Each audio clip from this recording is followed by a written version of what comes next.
Is the DJI Mini 4 Pro still worth it in 2026? Let's find out together.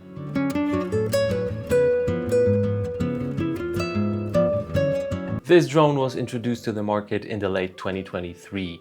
It's more than 2 years old now, but as you saw, the image quality coming out of this tiny little drone is pretty good. I will show you more in a few minutes, but is it still enough in 2026?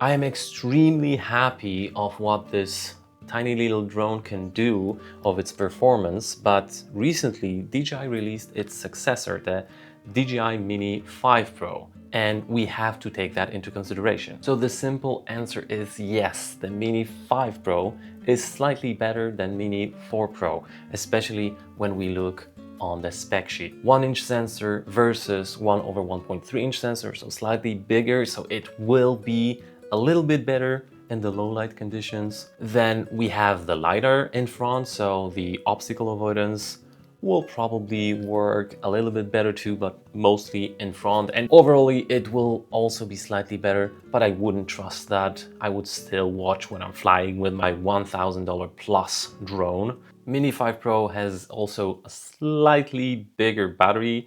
On paper, it should be something around plus 2 minutes to the flight time. Is it a significant difference? Definitely not.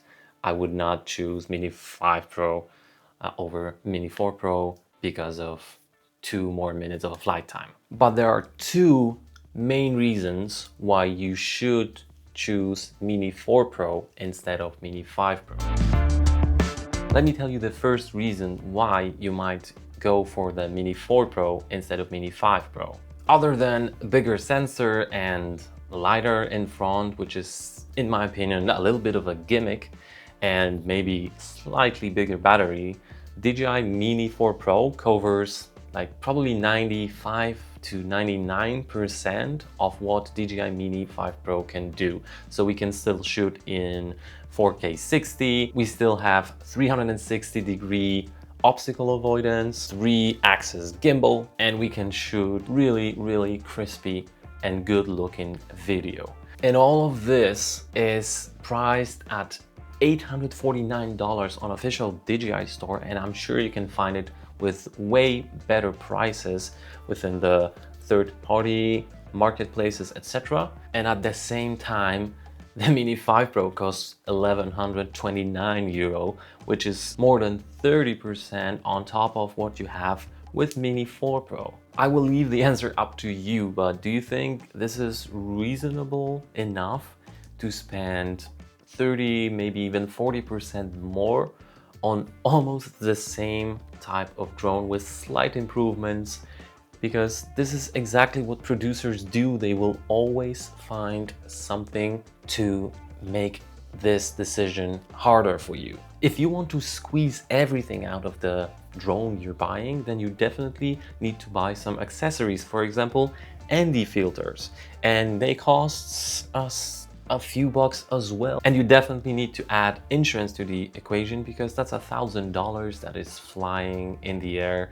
It might be blown away by the wind, or maybe lost its signal and land in the sea. So you never know. Insurance is a very good option, whether it will be the third-party insurance or the DJI Care. I highly recommend doing this because it gives you a little bit of less stress when you're flying. And it all sums up, so you're landing at the pretty big price tag, even with the Mini 4 Pro, which is significantly less expensive. So maybe that's where you're going to find some savings. And again, it's a drone, very lightweight drone that can be blown away by a sudden blow of wind, and you can lose even more than you would do for Mini 4 Pro by choosing Mini 5 Pro. Let me know in the comment, do you think it's justified to spend 30, even 40% more or DJI Mini 5 Pro? But this is not everything. DJI had additional problem that you might have heard of when you're looking for some information about DJI Mini 5 Pro. When they were producing the first units, customers realize that most of their drones are actually above the 249 grams. Some units weighs even more than 253, 54 grams. The reason for that was some manufacturing tolerances. Unfortunately, drone regulations are becoming more and more strict. At the moment, for European Union, there shouldn't be that big of an issue in terms of having this 3% difference in the weight, because the drone still has the C0 class, which allows to use it as a sub 250 gram drone. But in other countries such as UK, Canada, or US or Australia, there might be some problems with this category, and it might already be treated as a above 250 gram drone, which might be a problem. So better check this out within the law of your country. If you're in European Union and you had this sigh of relief and now you can go and buy the Mini 5 Pro, wait a second. Recently, in some countries, there was additional regulation introduced that you need to buy an insurance for every drone that is above 250 grams. In that case, the C0 category doesn't actually apply because the drone itself has to be below this 250 gram threshold. And you have to be careful because you don't want to pay any fees, any penalties for lack of insurance. Just to make it less scary, I've heard that the recent units of DJI Mini 5 Pro were already below the 250 grams. Maybe DJI already fixed it, but make sure to weigh your drone because it may be over this limit. Everyone needs to decide on their own whether they want to buy something that is basically almost the same product but 30-40% more expensive. And believe me, it's hard for me to say that because I am probably the first guy to stand in a line for something brand new, something, you know, the best on the market, even if it's not really economically reasonable. So yeah, I'm not very reasonable person. I would also fight with myself if I would have to choose between the Mini 4 Pro and Mini 5 Pro. Happily, at the moment, I am the proud owner of Mini 4 Pro. And if that's the case for you, you're thinking of getting the Mini 5 Pro, I would rather wait for Mini 6 Pro or maybe go and buy the DJI Air 3S. Probably this is what I'm going to do as well. But this is the topic for the next episode. So please subscribe because this is what I'm going to talk about in the next videos. But if your budget is tight, I have a different proposition for you. As I said, producers will always release something faster, stronger, better, life-changing. Well, that's probably not the case. That's just their marketing. Instead of comparing DJI Mini 4 Pro to DJI Mini 5 Pro, let's have a look at the image quality that is coming out of Mini 4 Pro.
I don't know about you, but I like what I just saw. If you think the same way, let me know about it in the comment because maybe I will make a video about what type of settings I use to shoot these videos.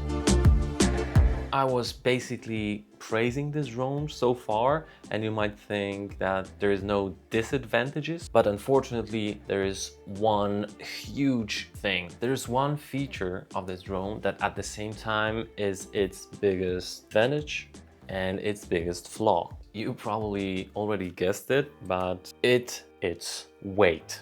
So sub 250 grams, it's its greatest advantage because you can carry it around easily.